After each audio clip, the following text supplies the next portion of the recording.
Hello, আসসালামু আলাইকুম সবাইকে। Welcome to my another new mini blog. So আজকে আমি আমার বেবিকে নিয়ে বাংলাদেশ বিমান বাহিনী জাদুঘরে এসেছিলাম। আমরা প্রায় সময় চেষ্টা করি ছুটির দিন ওকে নিয়ে একটু ঘুরতে বের হবার, যাতে ওর মন ভালো থাকে এন্ড ফ্রেশ ফিল করে ও। সো এই তো ফার্স্টে আমাদের সামনে যে টিকিট কেটে নিতে হবে, টিকিট কাটার জন্য আমরা যাচ্ছিলাম টিকিটের বিল্ডিং এ। তো এই তো আমরা টিকিট কাটতে চলে আসলাম, আর এখানে প্রচুর পরিমাণে রাশ ছিল, যেহেতু আজকে ফ্রাইডে ছিল তাই প্রচুর ভিড় ছিল।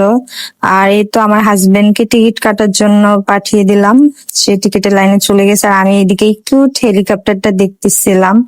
দেন এই তো টিকিট কাটা হয়ে গিয়েছে আমাদের, আমরা দিয়ে দিলাম।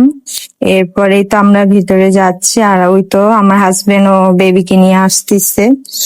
আমার বেবিকে বলতেছিলাম যে দেখো তোমাকে ঘুরতে নিয়ে আসছে, আর ও মনে মনে ভাবতেছে যে আসলে ও কোথায় আসছে, যেহেতু এটা ওর জন্য ফার্স্ট টাইম, তাই ও অনেক কনফিউজ।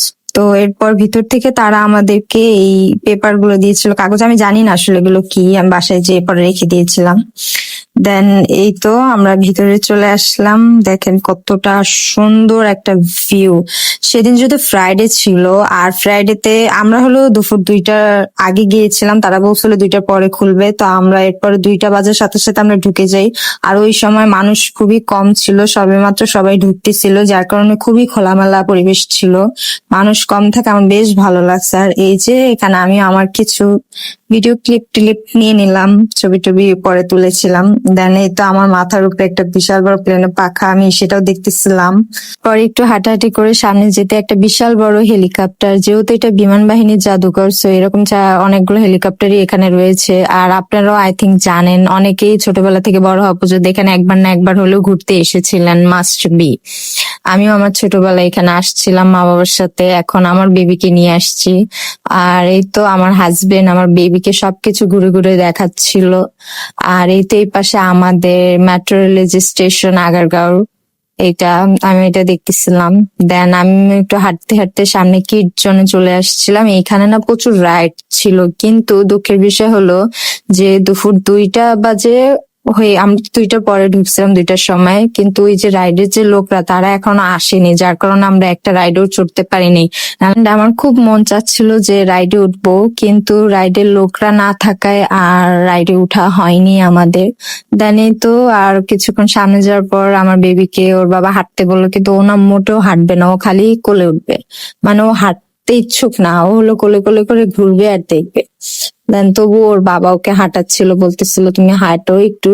দেন ওকে সবকিছু দেখাচ্ছিল, যে এই যে পাথরের যে স্ট্যাচু ছিল সেটা দেখাচ্ছিল ওকে ওর বাবা, আর ও এনজয় করতেছিল মার্শাল্লাহ। এন্ড এই তো এপাশে আমি আমার হাতের কিছু ভিডিও ক্লিপ করে নিলাম, আমার হাতের ব্রেসলেটটা বেশ সুন্দর। আর ওই যে হেলিকপ্টার, যেহেতু এটা এক সময় পুরনো এয়ারপোর্ট ছিল, সো এখনো 5-10 মিনিট পর পর দু একটা হেলিকপ্টার যায় আসে। আমরাও দেখেছিলাম, আমাদের এখানে থাকা অবস্থা অনেকগুলো গিয়েছিল। দেন এই তো আমরা এবার একটু বিশ্রাম নেওয়ার সিদ্ধান্ত নিই, যেহেতু অনেকক্ষণ হাঁটাহাঁটি হয়ে গিয়েছে। আর আমি ফুলের একটা পাপড়ি আমার বেবিকে গিফট করলাম, দেখেন ওর রিয়েকশন এখন নেই, কিন্তু একটু পরে দেখবেন ও কি করে। এই যে ও ফুলের পাপড়িটা ফেলে দিয়েছে আর ওর বাবাকে উঠায় দেয়। দেন ও কত খুশি আল্লাহ। দেন ও আবার এটাকে ফেলে দেয়, দেন আবার ওর বাবা এটাকে উঠিয়ে দেয়।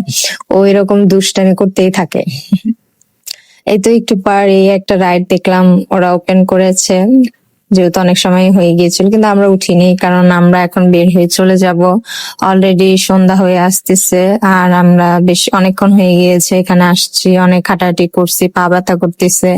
দেন ভাবলাম এবার বাসায় যাওয়ার পালা, বাসায় চলে যাই। ওখান থেকে কিছু খাওয়া দাওয়া করে দেন আমরা বাসায় চলে যাব। বাসায় যেতে যেতে রাত হয়ে যাবে অলমোস্ট, আর বাবুকেও কিছু খাবার খাওয়াইতে হবে, যেহেতু অনেকক্ষণ ধরে ও এখানে এসে হাঁটাচলা করতেছে, খায় নাই।